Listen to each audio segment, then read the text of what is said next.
ये सवाल पेपर में पूछा गया।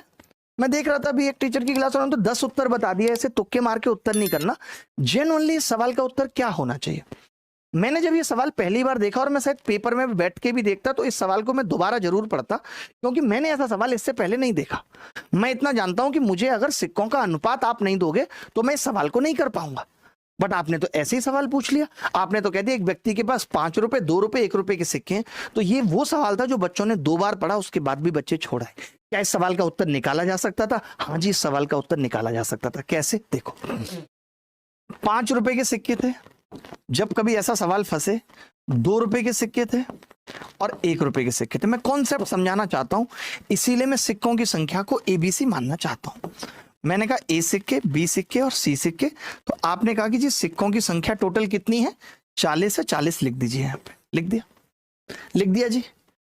अब 5 रुपए के सिक्के का मतलब 5A उसकी वैल्यू हो गई, 2B इसकी वैल्यू हो गई और सी की तो सी रहेगी बराबर 100। अब मुझे ए बताना था, तो मैंने क्या किया, इसमें से इसको घटाया तो पता चला कि 4A प्लस B बराबर 60 आ रहा है।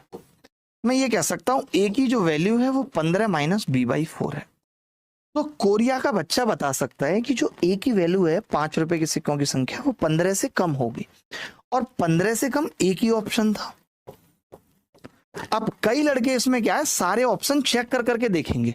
अगर आप सारे ऑप्शन चेक कर करके देखोगे तो आपको नहीं लगता समय ज्यादा लगेगा? कि आपने 17 पंजे 85 बनाया, 15 को तोड़ रहे हैं 2 और 1 में, नानी याद आ जाएगी। ये सवाल ऐसा नहीं था जहां पे एग्जैक्ट नंबर ऑफ कॉइन्स निकालने की जरूरत थी।